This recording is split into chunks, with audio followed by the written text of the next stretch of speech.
Hi, I'm Ann Oldfield. I'm a family doctor here in Elmont, and we're going to talk today about how to safely put on and take off PPEs, personal protective equipment. This does not in any way take the place of keeping this 6-foot personal distance. This is in addition to it. The more we learn about coronavirus, the more we realize how little we really know. The 6-foot rule was put in place because it was felt that it was only droplet spread, which means that you could only get it from large droplets, which would only travel a few feet. Now it looks like it can travel by aerosol as well, which means with a cough or a sneeze, the virus is going to go a lot farther, and that 6 feet is not going to protect you. It also means that viruses get onto surfaces, and we know that surfaces, some keep the virus alive longer than others. So once you are in a situation and have your gloves on, you do not want to move from what you've touched with your hands, even though they're gloved, to your face, because you're going to contaminate your face. There's several steps to this. We'll go through them. It becomes sort of automatic after a while. I was trying to think of a good mnemonic and I haven't thought of one yet, but maybe someone can think of one. The big thing to know is that it takes a while to get comfortable with a mask. Masks are hot. They make you feel a little bit claustrophobic, so you want to be as comfortable as you can possibly be. And once you have the mask on, you do not want to touch your face.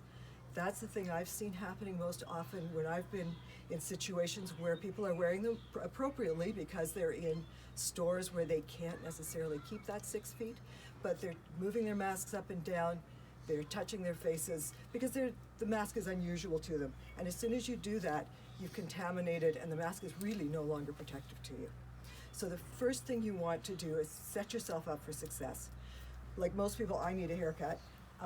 And my hair falls on my face a lot, so I would first of all pull my hair back so that it's not going to fall on my face and I'm not going to be tempted to touch my face to move my hair out of the way. So I'm going to pull my hair back. If I was wearing glasses, I would adjust them and make sure that they're comfortable. You don't want to be touching them. Again, you don't want to be near your eyes because the virus can get into our bodies through our mouth, our nose, or our eyes. And it'll blow your nose because your nose will run under the mask. Then wash your hands really well. People have been concerned about the inability to get hand sanitizers. Soap and water works really well, but you need to wash your hands, as you know, for 20 seconds and wash the whole hand. Just don't wash the front. Wash between your fingers, wash the back of your hands, wash your nails, and then dry them well. There are different kinds of masks. The one that I have has straps on the back and it has a moldable nose piece. So for this one, what I'm going to do is I'm going to hold onto my mask, grab the bottom strap, that's the one below where the nose piece is, and pull the mask over my head like so. Then I'm going to put my mask on, pulling it down so it covers my chin, covers my nose, squeeze the nose piece, and then pull the second strap up like so. Now I'm sealed. I'm not going to get, if somebody coughs in my face, it's unlikely I'm going to get anything in it. If I cough in somebody's face, I'm not going to be spreading droplet, which is probably more important. Then, to put on the gloves, the big thing when you're putting them on is just be careful not to rip them. So gloves on, and you're all set to go.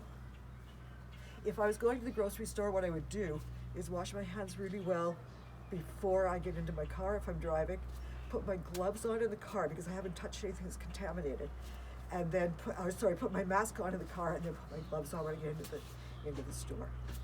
Now, to remove the mask and gloves, we're going to remove our gloves first because I've been touching things that are contaminated. The big thing is these gloves are contaminated on the outside. So it's glove to glove, skin to skin. When I remove my glove, I'm going to grab the glove on the glove part, pull it over my hand, and turn it inside out. With my free hand, I'm going to go inside the glove, pull it down over the old glove, and then I would drop it. So I have not touched the outside of the glove. To remove my mask, the straps are regarded as clean. the front is not. So to remove this mask, I'm gonna lean forward, grab both the straps with my hands, pull it over my head, and drop it. Both of those should go into a container so that they're not going to be touched by anything and sealed. If you're concerned about where you've been, you might want to think about changing your clothes in your garage or an ante room and bagging them and throwing them directly into the washing machine and getting a shower when you go home. Not for normal things, but if you're in a highly contaminated area, that becomes important. Thank you.